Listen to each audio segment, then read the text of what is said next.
Now, while the Senate trial continues, we're still getting new information about the Ukraine scandal. And again, a note here, the Senate is on break. They should be coming back in 15 to 20 minutes. And we'll take you back to Washington and also get to a lot more of your phone calls. But this trial is not happening in a vacuum. The president, I believe, and I think anyone else would agree, to his own detriment, can't stay out of the news. Late last night, in a response to the FOIA request, the White House Budget Office, they released nearly 200 pages of documents about aid to Ukraine. Now, they were heavily redacted, but they do show that several Republican lawmakers, as many as 4 or 5 folks on the House and the Senate, were openly questioning to the White House why the money was being withheld to Ukraine.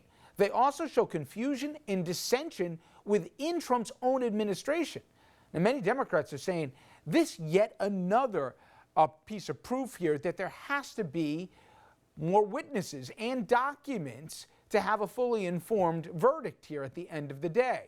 Republicans don't want them to either hear or see these documents, is the argument that the Democrats are making on the floor. But more than not wanting to hear from witnesses, many Republicans, they want this case tossed. Turns out Rand Paul of Kentucky told the Washington Post that 45 of his GOP colleagues, they would vote to dismiss the charges, and another half dozen are on the fence as they'd like to hear more. So think about that. Before the case has even been presented, let alone additional witnesses and evidence that still hasn't come forward, some of these minds have already been made up. Now, the president, he was asked about the trial today. He was at Davos, and listen to what he had to say. So here's the story. Did nothing wrong. It was a perfect conversation. It was totally appropriate. The best lawyers in the world have looked at it. The Department of Justice has looked at it, given it a sign-off. There was nothing wrong. I got to watch enough. I thought our team did a very good job. But honestly, we have all the material. They don't have the material. We have all the material. They don't have the material, they being the very lawmakers who have to decide if an impeachable offense occurred. From the president's own mouth today. Okay, I want to bring in our next guest, former Connecticut Senator Joe Lieberman. He was a Democrat turned independent. He was also, as many of you know, the Democratic vice presidential nominee in 2000. He is also now chairman of No Labels. It's a group looking for nonpartisan solutions to our nation's challenges. If you listened yesterday and you had no concept of history, you would claim that, hey, we just want what they had during the Clinton impeachment. Let's throw a blanket over the two and have the same thing. But by definition, so many things were different, including the very rules that were attached to it. Many Democratic senators and maybe even some Republicans found out on the fly as to how the time would be allotted and the rules as Senator McConnell announced them yesterday. It was different 20 years ago. I mean, you had Trent Lott and Tom Daschle, obviously the minority and the majority leader respectively, sitting together and working out something in a bipartisan way, so at least there was legitimacy that was attached to the trial. Am I right? You are absolutely right. I was there. I was a so-called juror at the Clinton trial. There was partisanship, but nowhere near the partisanship that exists today. In fact, Senator Lott and Senator Daschle, majority leader, minority leader, both agreed that the impeachment of President Clinton in the House by the Republican majority had appeared much too partisan. And they knew, as we all did, that the outcome in the Senate was probably also going to be divided along party lines. Democrats basically supporting Clinton, Republicans basically opposing him. But we thought it was important for the country that the process, the rules of the trial, the way we conducted ourselves was not partisan, and therefore would be fair and look like it produced a just result. So Senator Lott and Senator Daschle really worked together, and we worked it out. Unfortunately, that's not been the case with Senator McConnell and Senator Schumer, but I think in their own way, much less peaceful than ours 20 years ago, they're getting to a point where the rules are pretty close to the rules that we had 20 years ago, but our rules were adopted 100-0. And as you know, the rules were adopted early this morning by the Senate along a straight party line vote, which is unfortunate. The other differences were you had testimony, you had witnesses, you had documents, you had an administration that participated. Granted, after the president was caught lying, but albeit they participated. You don't have that. And you also had something different, which was yourself. You broke with party and you publicly excoriated the president for immoral behavior. The president apparently had extramarital relations with an employee. Such behavior is not just inappropriate. It is immoral, and it is harmful. You not only said he demanded he should apologize to the country here, but you also wanted accountability. I haven't seen one Republican break ranks and put in effect country before party yet. What is different between then and now where there's such fealty? It's no longer the GOP to many, it's the party of Trump.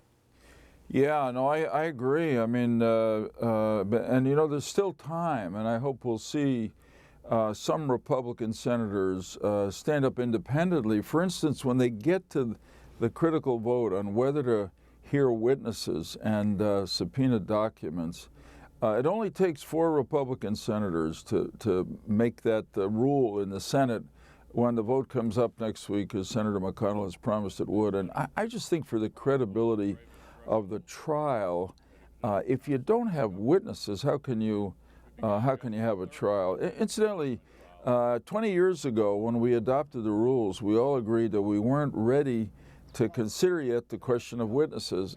I think our leaders thought if we get started and it's working okay, maybe we can come to an agreement on witnesses, and we did. We agreed to hear 3 important witnesses. They had depositions taken, videotaped, and then we saw the tapes in Senate sessions. I myself felt, and I was a big supporter of Bill Clinton, still am. Well, I thought he had done something terrible for the country in his personal behavior and in the perjury. And that's why I said so loudly. But in the end, looking at the impeachment clause of the Constitution, I didn't feel that this was the kind of behavior that the framers of our Constitution wanted us to take a president out of office for. And I just wish some of the Republicans would get up and say what they feel about what President Trump did, particularly in that call to the Ukrainian president. And to me, it's not only the silence, but the nakedness in terms of how they go into the process. I know you know this, but I want to share with our audience what the aforementioned Senate Majority Leader Mitch McConnell and somebody that you worked a long time with in the Senate, Lindsey Graham, what they said before this even came to the Senate on how they'd approach this. Everything I do during this, I'm coordinating with White House counsel. There will be no difference between the president's position and our position as to how to handle this to the extent that we can. Do you plan on reading these transcripts that were released? No. If the person being threatened with withholding the aid, if they say I wasn't threatened, I don't care what any bureaucrat says. I'm not trying to pretend to be a fair juror here. You know, I know you were much closer than me, but Tom Daschle, I've interviewed him after. He was really mad at Bill Clinton. He felt personally lied to. You never got the impression, or at least I didn't from the outside senator, that he went into this saying, you know, I'm going to be carrying the shield and doing all the fighting for Bill Clinton. He was going to play it out, how it went. Sure, he went in like everybody did with whatever political biases and baggage they brought. But to hear the Senate Majority Leader say, I'm going to work hand in glove with the White House that's on trial, and Lindsey Graham, who I know was and probably is a good friend of yours, I don't know who he is anymore, that he isn't going to even read or listen to the testimony.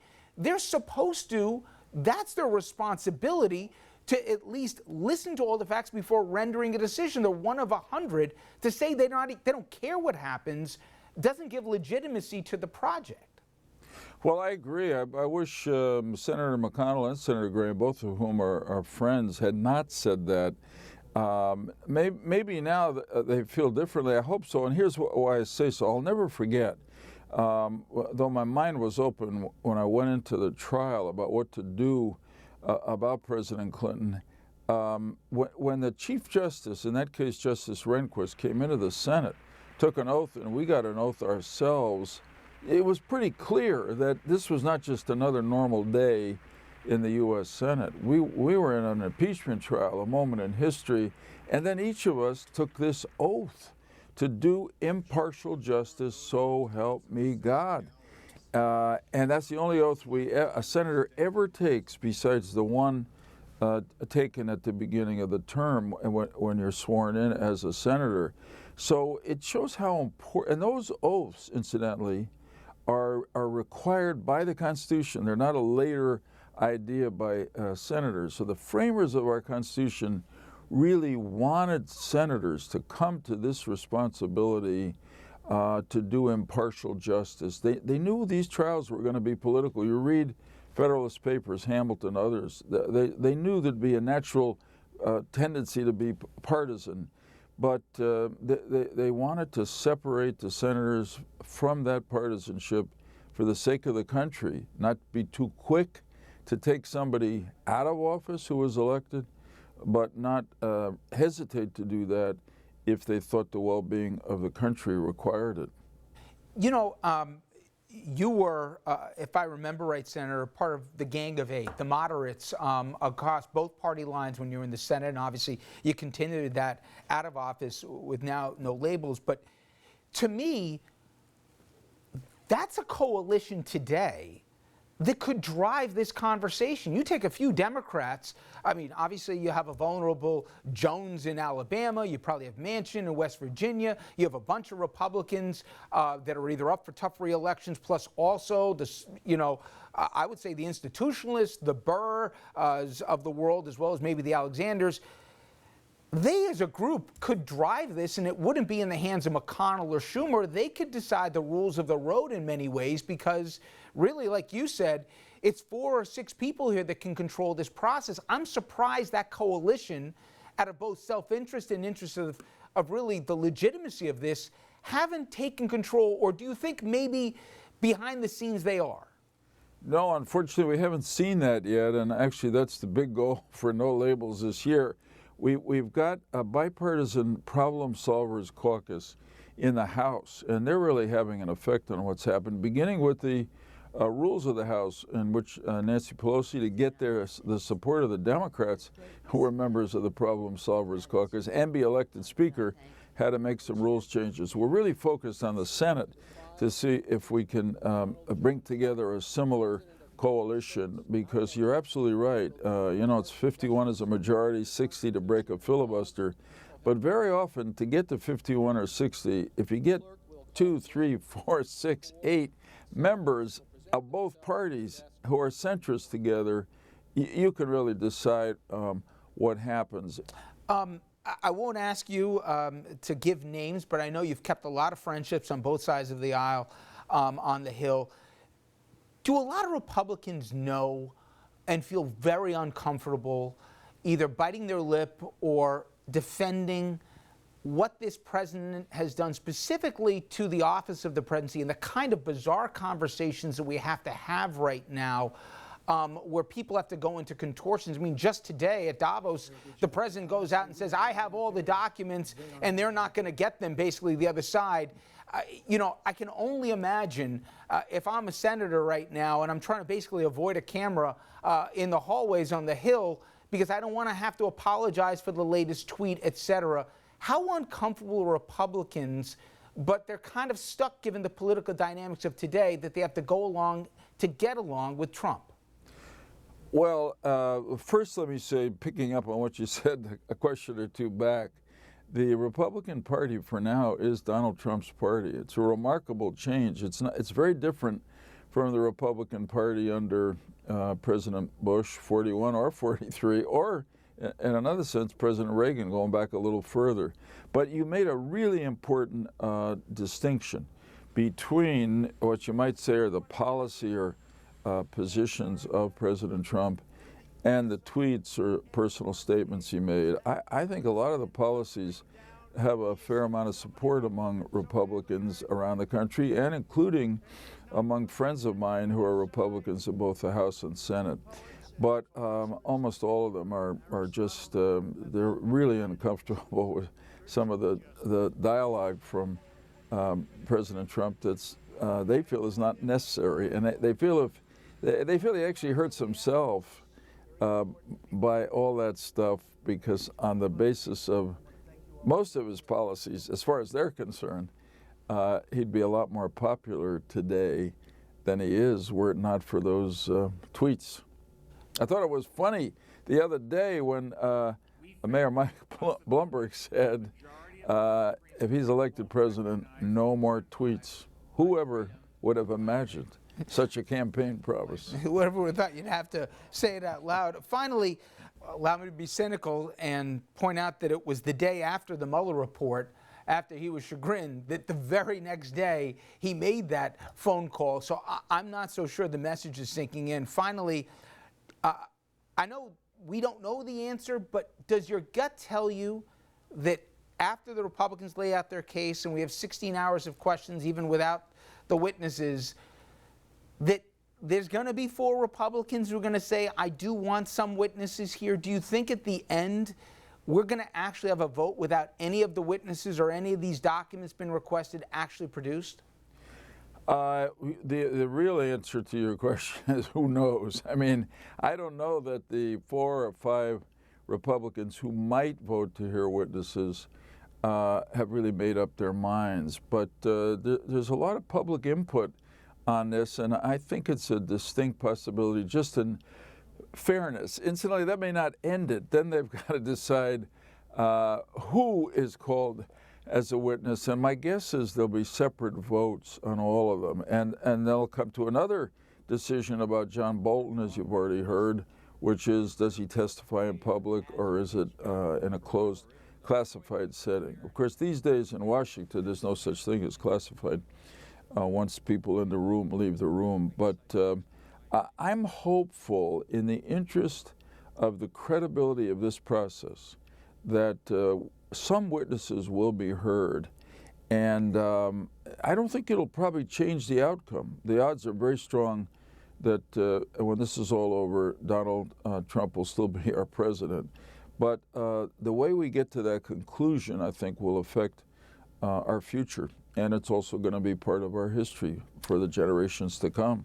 Well, I'm sure I'm not the first person to point it out to you, but you honestly haven't aged since you were on the campaign trail and certainly there. But I think it's partly because you weren't stuck in the Senate till 2 in the morning last night like so many of these other guys. Yeah. But I certainly I appreciate you giving me some absolutely. And thank you for both your time today and your service, Senator. I appreciate it. Thanks, Richard. Be well.